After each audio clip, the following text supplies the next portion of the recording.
And thanks for watching another episode of Balls Deep, the Lotto Ticket with your host, Ray Stern. This one's going to be about Shin-Soo Choo. Everyone for the last 24 hours has been screaming, hey, Balls Deep, hey, Lotto Ticket, tell me a little bit about Shin-Soo Choo. I don't understand why the Rangers just paid that much money to him. That's a long contract. Of course it's a long contract. Of course it's a bad contract. That goes without saying. All long-term contracts are bad contracts, period. It's a bad contract. But it's not my money. And I imagine that the Rangers know more about their finances than I do. So with that in mind, this is a great signing for the Rangers. And here's why.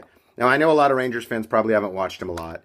He's been in Cincy for 2 years. The guy gets on base, and he works pitchers, and it's exactly what the Rangers don't do. These guys swing at everything. Nelly Cruz, but he's gone. Pierzynski, but he's gone. But these guys swing at everything. And the Rangers have added a guy who takes as many pitches as anyone in the game, who just works counts and works pitchers down. Good defender, great arm, great base runner, gets on base 40% of the time. It changes their team. I mean, a month ago, the Rangers had a middling American League offense, and they've just added two of probably the top 5 or 10 left-handed hitters in baseball. They've added Prince Fielder and Choo in the last 2 weeks, a month. I mean, this is the most exciting team the Rangers have ever had. Choo, you hear things like Ellsbury's not going to age well because he's fast. Ellsbury, who's signed with the Yankees, isn't going to age well. His legs are going to go. Whereas Choo will age better because he's not a speed player. He's a guy who uses his head and his eyes more. And that's why he gets on base. He gets beaten by balls. He walks a lot more. I don't know. I don't know how anyone's going to be at 37 or 38. But, I mean, this isn't 30 years ago. Like, guys that are 37 now take care of themselves better than guys who were 27 or 30, 20 or 30 years ago. So it's possible he's still getting on base 37% of the time in 4 or 5 years. I don't know. I mean, I'm not terribly concerned with 5 years from now. I don't know what baseball fan who wants their team to win now would give a shit about what happens in 5 years. 5 years from now. We'll get there when we fucking get there.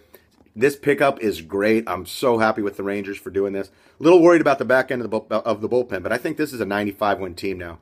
They went from a 0 at first base. Mitch Moreland is worthless. I don't know if he's hurt or not, but they've given him 3 years. He's worthless. To having Prince Fielder. They just added a 35 home run guy. And they just went from, now they have Choo. I don't know if they're going to play him in left or right over Gentry and David Murphy. That's 4 wins right there. And Fielder's probably worth another 2 wins over Moreland. That's 6 wins right there. This team's going to be really fun to watch. They're going to mash the shit out of the ball. I'm really happy about this signing. I concede that all long-term contracts are bad contracts. Goes without saying. I'm going to say it anyway. Hate when people do that. If it goes without saying, don't say it, motherfucker. Shin-Soo Choo and the Rangers. This is a great... The Rangers have the 2 best Asian professional athletes in the world. Yu Darvish and Shin-Soo Choo, Korean. Japanese, Korean. The 2 best in the world. Nobody's talking about Jeremy Lin anymore. NBA sucks. Texas Rangers, 2013. Great sign.